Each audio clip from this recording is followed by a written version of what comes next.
Welcome back to my channel. So दोस्तों, आज का टॉपिक है ऑप्शंस पार्ट 2। दोस्तों, मैंने ऑप्शंस का पार्ट 1 वीडियो ऑलरेडी बना चुका है, तो मैं चाहूंगा कि आप सबसे पहले वाला वीडियो जाके देखिए और एक बार मेरा डेरिवेटिव मार्केट वाला भी वीडियो देख लीजिए। उसके बाद आप ये वाला वीडियो देख सकते हो। उन दोनों वीडियोस का लिंक मैं अपने डिस्क्रिप्शन बॉक्स में डाल दूंगा। दोस्तों, मैं चाहता हूँ कि आप ये वीडियो ध्यान से देखिए, सिंसियरली फॉलो कीजिए और अपने साथ पेन और पेपर लेके बैठ जाइए ताकि मैं जो भी इंपॉर्टेंट पॉइंट्स मेंशन करूँ आप उसको लिख सके। दोस्तों, ये वीडियो पूरा एंड तक देखना। अगर मैं स्लो बोल रहा हूँ तो आप वीडियो स्पीड करके देख सकते हो 2x की स्पीड में, लेकिन वीडियो एंड तक देखना। आधा अधूरा ज्ञान हमेशा खतरनाक रहता है। अगर आप बिजी हो तो इस वीडियो को बाद में देख सकते हो, वॉच इट लेटर में डाल के, लेकिन देखिएगा पूरा एंड तक। ओके, तो मैं अभी आपको अपनी स्क्रीन शेयर करता हूँ। तो दोस्तों, ऑप्शंस पार्ट 2 स्टार्ट करने से पहले मैं आपको बता दूं ऑप्शंस पार्ट 1 में हमने क्या बताया था। ऑप्शंस पार्ट 1 में हमने थोड़ा बेसिक्स कवर किए थे ऑप्शंस के बारे में कि ऑप्शंस क्या होता है बेसिकली, और स्ट्राइक प्राइस क्या होता है, प्रीमियम क्या होता है, एक्सपायरी डेट क्या होती है, लॉट क्या होता है, वो सब टॉपिक्स हमने उस वीडियो में कवर कर चुका है। तो ऑप्शंस पार्ट 2 में हम जानेंगे कि ऑप्शंस कितने टाइप्स के होते हैं। दोस्तों, ऑप्शंस जो है वो दो टाइप के होते हैं, एक होता है कॉल और एक होता है पुट। और इन दोनों के अंदर भी और दो चीजें होती है, एक होता है कॉल बायर और एक होता है कॉल सेलर। यानी कि कॉल बायर, कॉल सेलर। और पुट के अंदर भी सेम, पुट बायर और पुट सेलर। दोस्तों, कॉल को हम लोग सी से डिनोट करते हैं और पुट को हम पी से डिनोट करते हैं। दोस्तों, अभी इसका मतलब क्या होता है मैं सिंपल लैंग्वेज में बताऊं तो जब भी आपको लगता है कि मार्केट ऊपर जाने वाला है या जब भी आपको लगता है कि स्टॉक ऊपर जाने वाला है तो आप उसका कॉल बाय करोगे। उसी तरह जब भी आपको लगे कि वो स्टॉक नीचे गिरने वाला है तो आप उसका पुट बाय करोगे। यानी कि दोस्तों, अगर आप बुलिश हो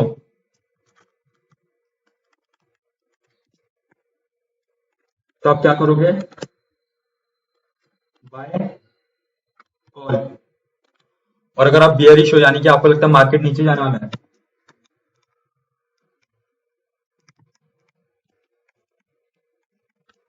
तो आप बाय पुट करोगे, यानी कि आप पुट को बाय करोगे। तो दोस्तों, ये तो हो गया कि ऊपर जाने से कॉल बाय करोगे, नीचे जाने से पुट बाय करोगे। तो अब ये कॉल सेल कब करना होता है और ये पुट कब सेल करना होता है। सिंपली दोस्तों, अगर आपको लगता है कि मार्केट ऊपर जाने वाला है तो आप पुट को सेल कर दोगे। यहाँ पे आप पुट को सेल कर दोगे अगर आपको लगे मार्केट ऊपर जाना है, और अगर आपको लगता है मार्केट नीचे जाने वाला है तो आप कॉल को सेल कर दोगे। इसको ध्यान से देख लीजिए इस टेबल को, ठीक है। इतना समझ गए आप लोग कि अगर आप बुलिश हो तो कॉल बाय या तो पुट सेल, और अगर बियरिश हो तो पुट बाय या फिर कॉल सेल, ठीक है। अभी मैं आपको चार्ट दिखा देता हूँ। बेसिकली ये चार्ट है, यहाँ पे आपको बता रहा है कि अगर आप ऊपर है तो आप कॉल बाय कर लोगे और आपको लग रहा है नीचे जाएगा तो आप पुट बाय कर लोगे। तो दोस्तों, अभी हम जानेंगे कि आईटीएम, एटीएम, ओटीएम क्या होता है। सो बेसिकली आईटीएम मतलब इन द मनी,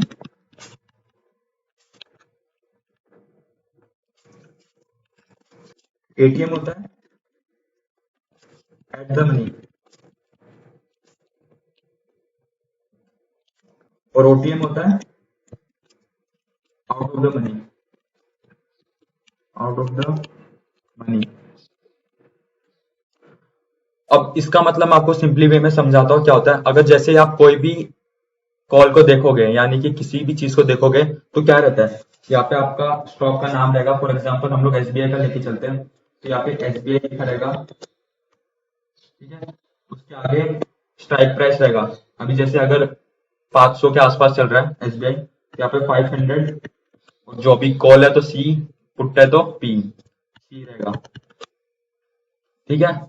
और नीचे डेट रहता है, और जो नीचे डेट मेंशन रहता है वो एक्सपायरी डेट होता है। स्टॉक्स में हमेशा जो एक्सपायरी डेट होता है वो मंथ के आखिरी थर्सडे को होता है। इसको कहते हैं मंथली एक्सपायरी। यानी कि 28 अक्टूबर, अभी अक्टूबर का मंथ चल रहा है तो 28 अक्टूबर, तो ऐसा करके रहेगा। तो दोस्तों, अभी स्ट्राइक प्राइस क्या होता है, जैसे कि यहाँ पे बहुत सारे नंबर्स रहेंगे 5 के इंटरवल में। एसबीआई की बात कर रहा हूँ तो जैसे यहाँ पे रहेगा 490, 495, 500, 505, 510। ठीक है, कुछ नंबर्स है। अब इन द मनी ऑप्शंस वो होते हैं जो strike price in the money, जैसे कि अभी अगर फॉर एग्जांपल अभी शेयर प्राइस एसबीआई का चल रहा है 502 करंट शेयर प्राइस। तो अभी अगर मैं आपको बोलूंगा कि 490 का हम एग्जांपल लेके चलते हैं, क्या एसबीआई 490 के ऊपर है, हाँ या ना? मैं अपना क्वेश्चन वापस रिपीट करता हूं, क्या एसबीआई का शेयर प्राइस 490 के ऊपर है, यस या नो? यस, तो ये हो गया इन द मनी। ठीक है, ये हो गया आईटीएम। क्या एसबीआई शेयर प्राइस 495 के ऊपर है? अभी इसका 502 चल रहा है, यानी कि 495 के ऊपर है, यानी कि ये भी हो गया इन द मनी।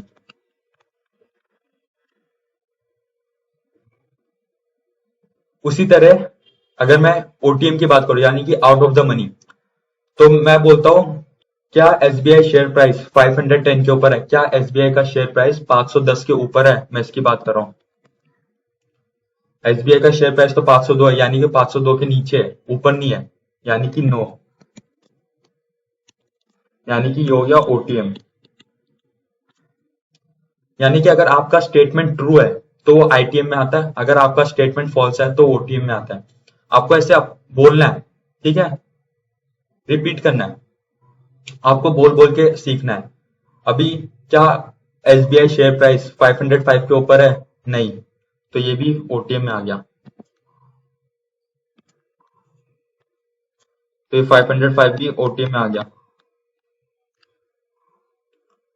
अब बेसिकली आईटीएम और ओटीएम, इन दोनों के बीच का जो स्ट्राइक प्राइस होता है उसको हम एट द मनी कहते हैं। दोस्तों मैं इसको एक एग्जांपल के थ्रू समझाता हूं एट द मनी क्या होगा। अगर मैं बोलता कि एक शेयर है जिसका प्राइस 99 है, ठीक है, तो अभी उसके बाद जस्ट नंबर कौन सा आता है? 100 का, तो जो 100 है वो एट द मनी हो गया। और एक और फॉर्मूला है जिससे आप पता कर सकते हो कि वो आईटीएम है कि ओटीएम है, यानी कि इंट्रिंसिक वैल्यू। इंट्रिंसिक वैल्यू क्या होती है किसी भी ऑप्शंस की? जैसे कि अगर अभी इसका प्राइस 502 चल रहा है एसबीआई का, तो मैं जानना चाहता हूँ क्या 490 इन द मनी है या आउट ऑफ द मनी, तो मैं क्या करूंगा, इसका एक फॉर्मूला होता है। फॉर्मूला क्या होता है दोस्तों? Spot price minus strike price. Spot price है 502 माइनस स्ट्राइक प्राइस है 490, इसका आंसर आता है 12।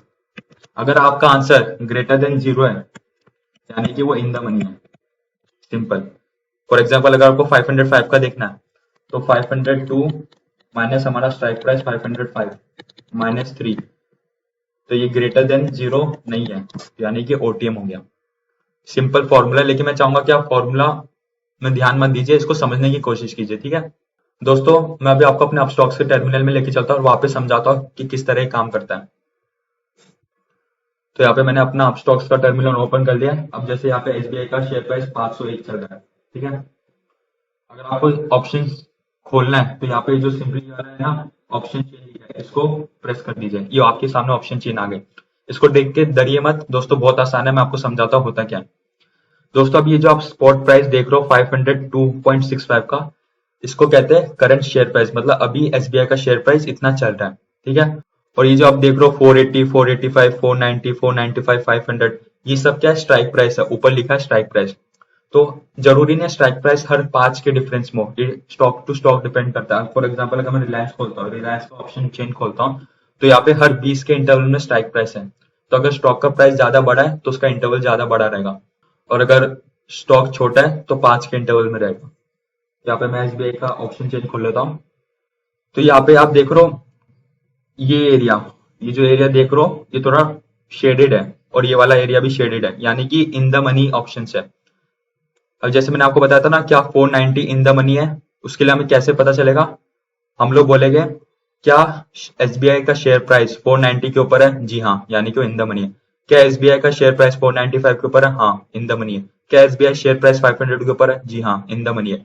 क्या एसबीआई 505 के ऊपर है? नहीं, तो इसलिए ये एरिया शेडेड नहीं है। ये साइड है आपका, जो लेफ्ट साइड है ये कॉल है, राइट साइड यानी कि पुट। अब वही हम पुट की बात करते हैं।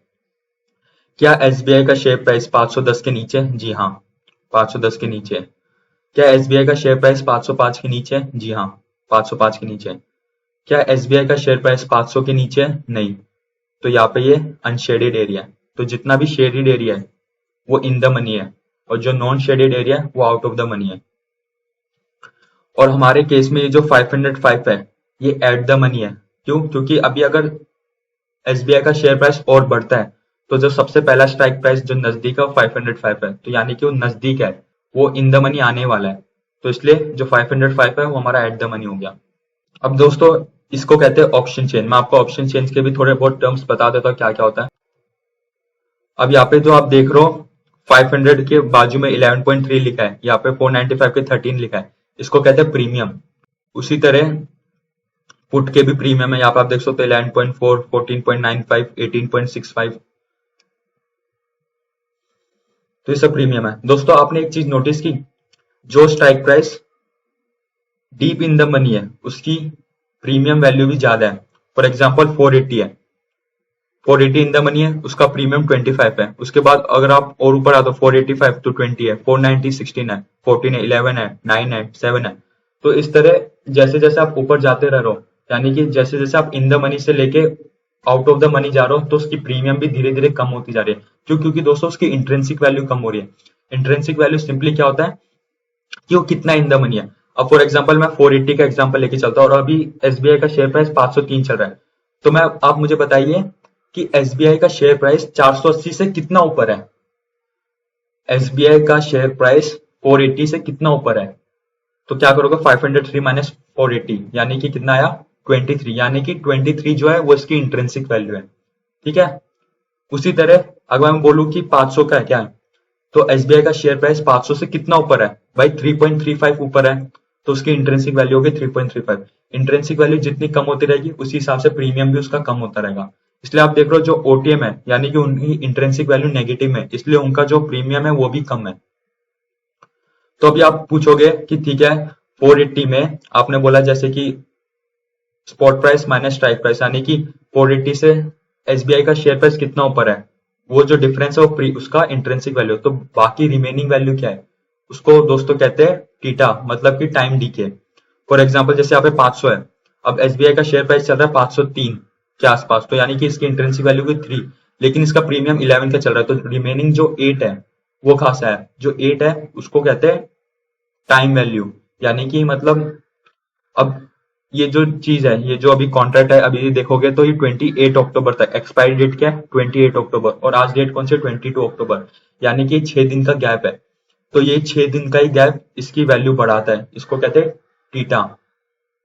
अभी आपको बता दूं ये जो प्रीमियम है इसकी वैल्यू भी बहुत सारी चीजों के ऊपर डिपेंड होती है। एक तो स्ट्राइक प्राइस, कि आप कौन सा स्ट्राइक प्राइस चूज कर रहे हो। फॉर एग्जाम्पल अगर आप डीप इन द मनी जैसे कि 480 का लोगे तो उसका स्ट्राइक प्राइस ज्यादा रहेगा, अगर आप थोड़ा आउट ऑफ द मनी लोगे तो उसका स्ट्राइक प्राइस कम रहेगा। ठीक है।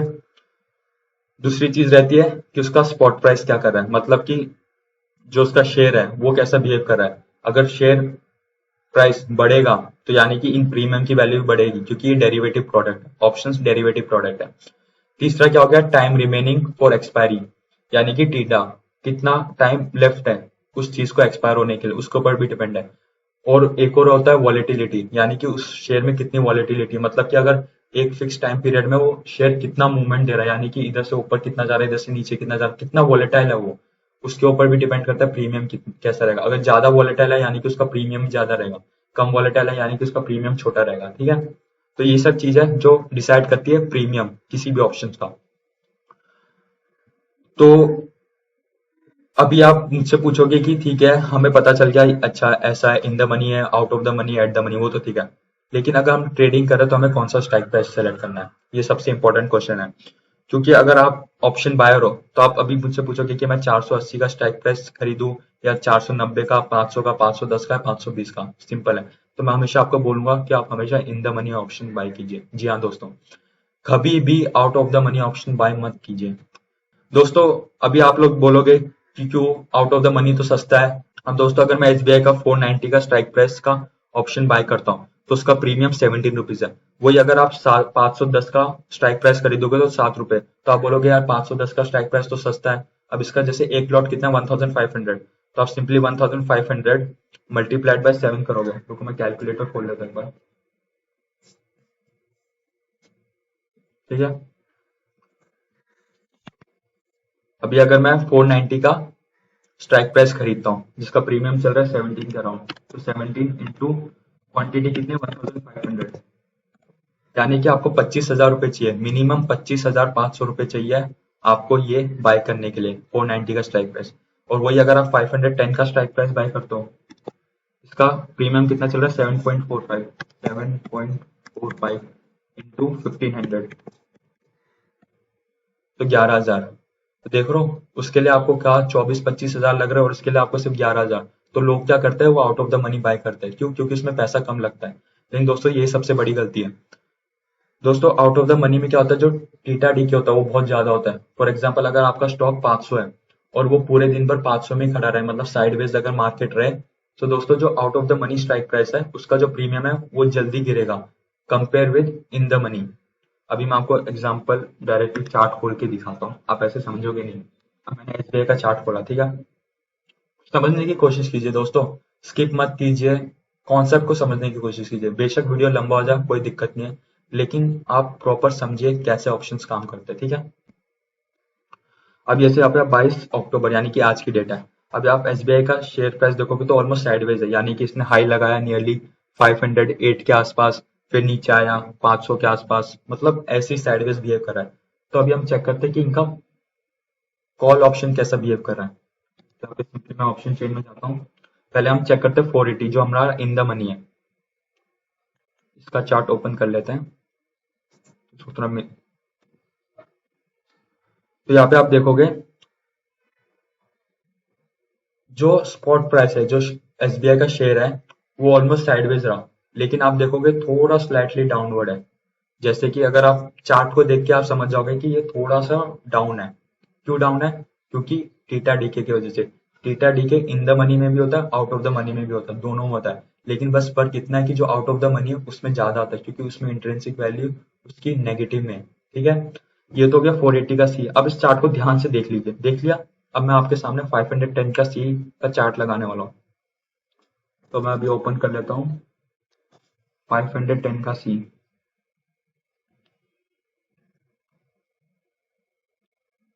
ये देखिए, ये ज्यादा बियरिश नहीं दिख रहा आपको?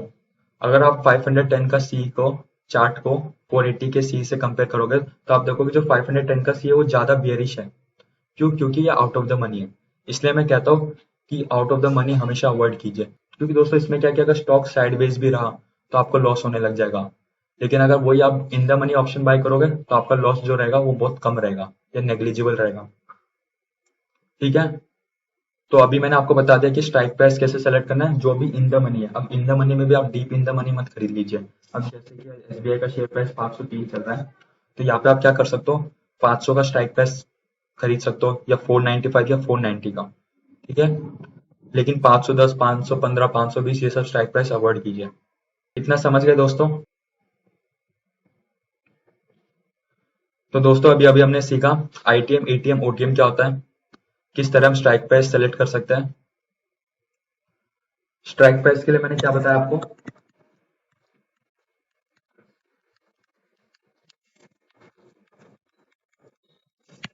हमेशा इन द मनी ही बाय कीजिए। ओटीएम नहीं, आप बेशक एट द मनी भी बाय कर सकते हो, लेकिन ओटीएम मत बाय कीजिए। हमेशा याद रखिए ओटीएम से दूर रहिए, ठीक है। अब चलो ये तो समझ में आ गया कि स्ट्राइक प्राइस कौन सा बाय करना है। अब इसमें रिस्क क्या इन्वॉल्व है, मतलब जैसे कि आपने सुना होगा कि ऑप्शंस काफी रिस्की प्रोडक्ट है। अगर मैं आपको बताऊं तो इक्विटी के बाद जो रिस्की चीज होती है वो फ्यूचर्स होती है, और फ्यूचर से भी ज्यादा रिस्की होता है ऑप्शंस। तो मैं यही बता देता हूँ कि ऑप्शंस क्यों इतना रिस्की है।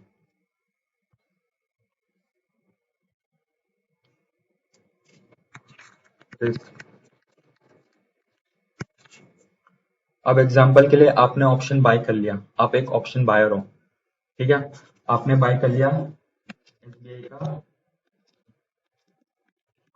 500 का सी बाय कर लिया, जिसकी एक्सपायरी डेट है 28 अक्टूबर।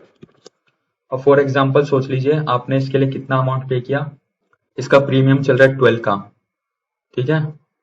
यानी कि नियरली आपने 18,000 रुपीज इसके लिए पे किया। तो आपका इन्वेस्टेड अमाउंट कितना हो गया?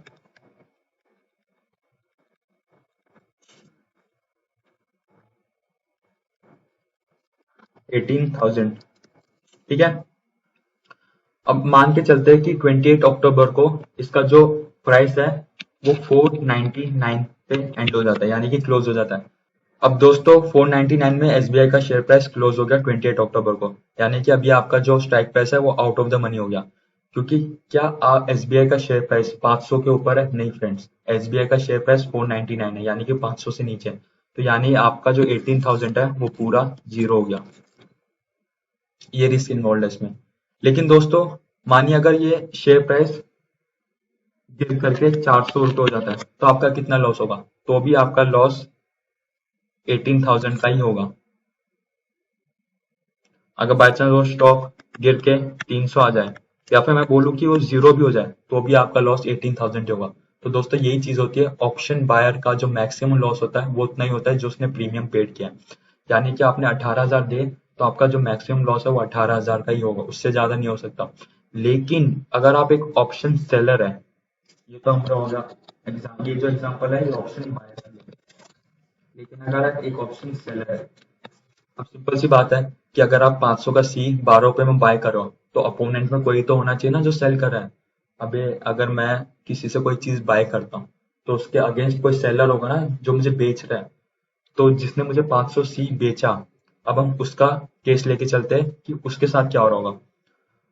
अभी उसने अभी आपने जो 18,000 रुपए दिए, ये 18,000 सेलर के पास चले गए। ठीक है। अभी अगर वो स्टॉक 500 से नीचे क्लोज हो जाता है, यानी कि 499 या 480 या 400 300 कितना भी नीचे क्लोज हो गया, ठीक है, यानी कि वो आउट ऑफ द मनी हो गया, यानी कि सेलर को 18,000 का प्रॉफिट हो गया। इसको प्रॉफिट कितना हुआ? 18,000 का। लेकिन इसका रिस्क क्या था? रिस्क इसका अनलिमिटेड है दोस्तों। कैसे? अगर एसबीआई का शेयर प्राइस बढ़ करके फॉर एग्जांपल 550 हो जाता है, यानी कितना बढ़ा? 50 रुपए बढ़ गया। तो यहाँ पे हमारे पास कितनी क्वांटिटी थी? 1500। तो यहाँ पे 50 इंटू 1500 करोगे यानी कि 75,000। तो यहाँ पे दोस्तों ऑप्शन सेलर का लॉस हो जाएगा। लॉस कितना होगा? 75,000 माइनस प्रीमियम रिसीव 18K। तो कितना हो गया ये? 57। ठीक है। तो 57K का लॉस हो गया। तो दोस्तों जो ऑप्शन सेलर है उसका जो प्रॉफिट है वो फिक्स्ड है, ठीक है, लेकिन जो लॉस है वो मैक्सिमम है। यहाँ पे मैं आपको एक सिंपल वे में बता देता हूँ। जो ऑप्शन बायर है उसका उसका जो प्रॉफिट है वो मैक्सिमम है,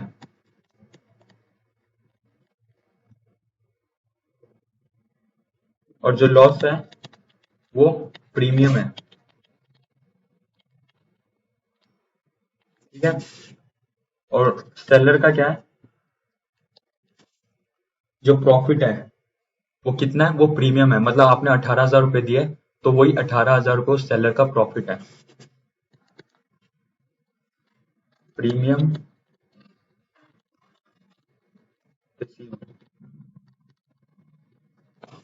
इसका प्रॉफिट हो गया। ठीक है। और इसका लॉस क्या हो गया? Maximum loss. मैक्सिमम लॉस ऐसे कि क्योंकि वो शेयर तो कितना भी ऊपर जा सकता है, वो 600 जा सकता है, 700 जा सकता है, 800 जा सकता है। जितना ऊपर जाएगा उतना उसका लॉस होगा। और वो ही अगर आप ऑप्शन बायर हो तो जितना ऊपर जाएगा उतना आपको प्रॉफिट होगा, और नीचे तो गया तो ज्यादा से ज्यादा आपका लॉस कितना होगा? प्रीमियम जो पेड है वो आपका लॉस होगा। तो अभी आप अगर ऐसा देखोगे तो आप सोचोगे यार इस तरह तो हर एक ऑप्शन बायर पैसा कमाना चाहिए, लेकिन दोस्तों असलियत में क्या होता है? जो ऑप्शन सेलर होता है वो सबसे ज्यादा पैसा कमाता है। क्यों दोस्तों? क्योंकि ऑप्शन सेलर के साथ एक चीज रहती है, वो है टाइम डीके। मतलब कि क्या, अगर वो स्टॉक साइडवेज भी रहा ना तो ऑप्शन सेलर पैसा कमा लेगा, क्योंकि धीरे धीरे वो प्रीमियम की वैल्यू घटती रहेगी। फॉर एग्जाम्पल आपने 12 रुपए देके उससे ऑप्शन खरीदा, वो स्टॉक 10 दिन तक उधर ही रुका रहा, तो इसकी वैल्यू गिर के हो जाएगी 6 या 5 हो जाएगी। यानी कि अगर स्टॉक साइडवेज भी रहा तो भी उसका प्रॉफिट होगा। आपको प्रॉफिट तभी होगा अगर आप एक ऑप्शन बायर हो, तो आपका प्रॉफिट तभी होगा जब आपकी डायरेक्शन में स्टॉक चले। ठीक है, अगर वो साइडवेज या अगेंस्ट गया तो आपका लॉस है। लेकिन वही सेलर को कब प्रॉफिट होगा? सेलर का प्रॉफिट होगा या तो आपकी डायरेक्शन के अगेंस्ट जाए या तो फिर साइडवेज जाए, यानी कि उसकी प्रोबेबिलिटी ऑफ विनिंग ज्यादा है। तो इसलिए मैक्सिमम टाइम ऑप्शन सेलर पैसा कमाता है। लेकिन ऐसा नहीं है दोस्तों, ऑप्शन बायर भी पैसा कमाता है। मैं खुद एक ऑप्शन बायर हूँ और मैंने काफी पैसा कमाया है ऑप्शन बाइंग से। दोस्तों ये टॉपिक थोड़ा कॉम्प्लिकेटेड है, मैं जानता हूँ। अगर आपको कुछ चीज नहीं समझ में आ रही तो आप कमेंट सेक्शन में लिख सकते हो, या फिर आप मेरे को मेरे इंस्टाग्राम चैनल में टेक्स्ट कर सकते हो। मैं वहाँ पे आपकी जो भी प्रॉब्लम है वो सब सॉल्व कर दूंगा, मतलब आपको जो भी डाउट है उसका जवाब आपको दे दूंगा। ठीक है, और वीडियो समझ नहीं आया तो आप एक बार वापस देखिए वीडियो। हो सकता है 1 या 2 बार देखने के बाद आपको समझ में आ जाएगा। मैंने अपनी पूरी कोशिश की है इस वीडियो में सब कुछ क्लियरली आपको समझाने की। ठीक है, तो दोस्तों उम्मीद करता हूँ आपको ये वीडियो पसंद आया होगा। अगर आपको वीडियो पसंद आया तो उसको लाइक कर दीजिए और अपने फ्रेंड्स के साथ शेयर कर दीजिए।